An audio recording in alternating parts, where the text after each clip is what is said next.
We thought Bud Light was in a true panic mode before whenever their sales were dropping, but now they're in a serious panic mode. They've just fired their marketing agency that had the idea for the entire Dylan Mulvaney ad campaign or whatever you want to call that. They fired the VP of marketing, obviously. They fired her boss, and now they fired their third-party agency that they had hired to also spearhead that whole campaign. So they're in true panic mode. But now it ramps up even more because not only are they getting canceled, not only are they getting boycotted by the people who don't like the Dylan Mulvaney stuff, but now they're going to get boycotted by the people who do support the Dylan Mulvaney stuff, because not only are they firing people after platforming Dylan Mulvaney, but they're also getting found out. They're also having things pop up from their past, from old ads and things like that, as you can see on the screen here. And I'll show you the ads in 1 second because they even got removed from this article, as you can see right here. I don't know if that was because maybe Bud Light or Anheuser Busch maybe reached out to the Daily Mail and said, hey, can you remove this? We'll pay you this amount of money if you remove this. Or maybe it was a copyright issue. I'll have to pause the ad a few times because we know that they are hard up on their copyright stuff. I got hit with that before, and I'm not trying to have that happen again. But here we see Bud Light ads showing men dressing as women to secretly enter ladies pool contest resurfaces amid firestorm over Dylan Mulvaney tie-up. The ad features men dressed as women wearing dresses and breast implants. The men dressed as women make it to the final day as they vie to win Bud Light. An old Bud Light commercial has resurfaced online, providing a different angle to the intense debate around the beer company's recent partnership with trans influencer Dylan Mulvaney. The 1994 advert shows a group of men wearing wigs and dresses participating in the bar's ladies pool finals tournament. So not only are they platforming Dylan Mulvaney and now regretting it, they're pretty much coming out, and not publicly, but privately, they have disavowed Dylan Mulvaney and that whole campaign, and they've obviously fired everyone who was involved in having that idea and putting that campaign out there. So obviously they don't agree with the things that they did. They're probably very regretful, and they're not publicly regretting it. They're not coming out and saying that we're sorry, we shouldn't have done that quite yet, but I think they will in the future, and I don't think that it should matter whether or not they do to us. Who that will matter to, though, is the people who do support Dylan Mulvaney, the small group of people that they have gained good favor with over that campaign. That will completely ruin all of that good favor if this hasn't done it already. Like I said, this video did get removed. It says the video has been removed by the uploader. I don't know if, like I said, if it was a copyright issue or possibly maybe it was Anheuser Busch reached out to them, or maybe they embedded an Anheuser Busch video here. Maybe it was actually the Bud Light video, the ad. Maybe it was posted on one of the official Bud Light or Anheuser Busch YouTube channels, and maybe they removed it. Maybe that's how the embed got removed on the Daily Mail's article. But anyway, Benny Johnson posted it on Twitter already, and there's also actually a series of these ads. I only have one of them pulled up here. I couldn't find the other two that I saw previously, but here is one of them, and they're all pretty much the same. It says, non-woke 1995 Bud Light ad shows transvestite men destroying girls' sports at pool competition to get free beer to win free Bud Light. So let's check this out. And remember, you're playing for Bud Light, lady. Boys are back in town. These guys are good. You can see, like I said, I do have to pause it because I don't want to get hit, but you can see just how ridiculous this was back then. And look, some of them, like, I'm not gonna lie to you, I'm not trying to be as mean as I possibly can. It's just the truth. Some of them do look this bad. You know, it very much, you'll see what I'm talking about in a second. It very much reminds me of the GameStop video where it's like, it's ma'am, call me ma'am. You know, that video. It very much reminds me of that. Let's check this out. Where are you going, guys? Yeah. Looks like you're in the finals. Ma'am, for the great taste that won't fill you up and never let you down, make it a Bud Light. You're the defending ladies pool champion?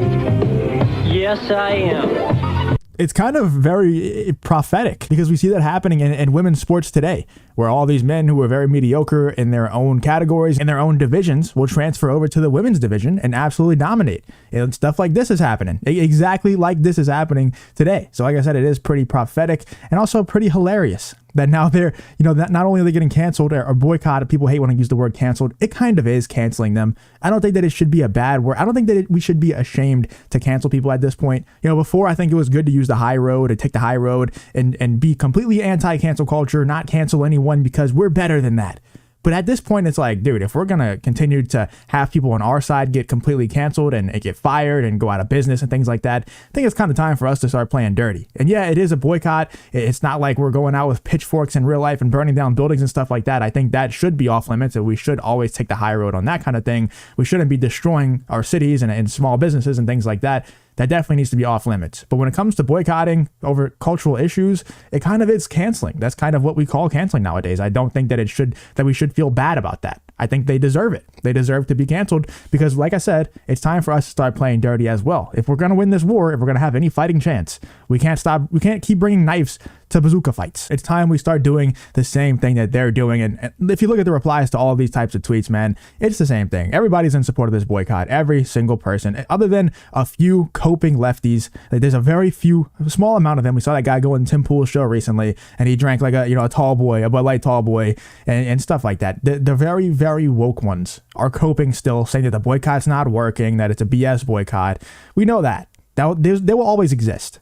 But for the most part, I would say 95% of people who are aware, who have their finger on the pulse of the culture war, they're on the side of the Bud Light boycott. They just are. Everybody who has common sense supports this boycott. When men in dresses were used for comedy, they looked like men then and now. And that's what I was going to say earlier.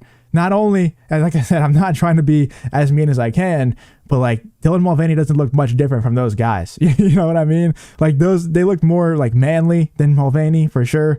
But it's pretty obvious that Dylan Mulvaney isn't a woman. Like, it's very obvious. And it's comedic back then. But today, if you were to make fun of these people, like if you saw somebody like this in real life, I mean, we saw it, like I said, the GameStop It's Ma'am video. If you saw somebody that looked like that in real life today, and you made fun of them and you called them a sir, you would get canceled. You would probably get fired from your job. Like, it would be really bad for you. And back then, man, I just miss this time. I wasn't actually alive back then, but I miss whenever you could joke about things like this. I really do. It was just such a much more fun time. You could be free. You could go on the internet. You could just say whatever you want. If it's funny, nobody gets offended because it's just a joke. But now it's like, if you were to make a video like this, for one, if you made an ad like this, you would get completely demolished. Your ESG scores would not only go down, but everybody would boycott you. Everybody would cancel you. But also, if you were to make jokes like this as an individual, you would also get canceled. You would also get fired from your job. You'd be ostracized. You'd be, torn apart on Twitter without question. You can't make jokes like this anymore. And it's really sad because this is a funny ad. This is what ads used to be. Make ads great again. Like, this used to be funny, man. It used to be funny. Like, it wasn't just Bud Light. It was all kinds of ad campaigns that were just funny. They're just fun to watch, dude. If you watch like Super Bowl ads nowadays, like Super Bowl commercials nowadays, they're not even funny anymore. Because you can't get edgy with them. You have to make the same old boring jokes that stay within the status quo. You have a fenced-in amount of jokes. You have this box that you must stay in order to not get canceled. And it's just like a finite amount of jokes within that box. You just can't push the envelope anymore. You can't be edgy anymore. You can't jump over that fence. You can't go outside of that box anymore. And it just makes things unfunny. It makes things too predictable. I miss the days like this. When things like this, when you could do edgy jokes like this, and they were just funny. Everybody agreed that it was funny. And honestly, nobody back then, I'm sure, thought that we would ever have a serious ad campaign of someone who looked like this. And it wasn't to make fun of them. It was truly to capture them as an audience, to capture their audience and bring them into buying Bud Light. Like, back then, I guarantee you Anheuser-Busch had no plans to ever try to capture this audience right here. And nowadays, they actually are. They're actually making serious ad campaigns with people who look like this. But they are in full panic mode now after getting exposed. And like I said, this isn't the only video. There's a series of at least 2 more that I couldn't find, but I'm sure it wouldn't be too hard for you to find. I'm sure that they will end up going viral very soon as this becomes more and more mainstream, as it becomes, more known that these videos are out there. I'm going to be looking for them after I post this. Let me know if you found them in the comments. If you could send them to me, tag me on Twitter with them or something like that. I'd appreciate that because I do want to see them. I only saw them in other people's videos, but let me know what you guys think about Bud Light and Anheuser-Busch getting exposed for these transphobic ads back in the day. Let me know what you guys think about the entire situation.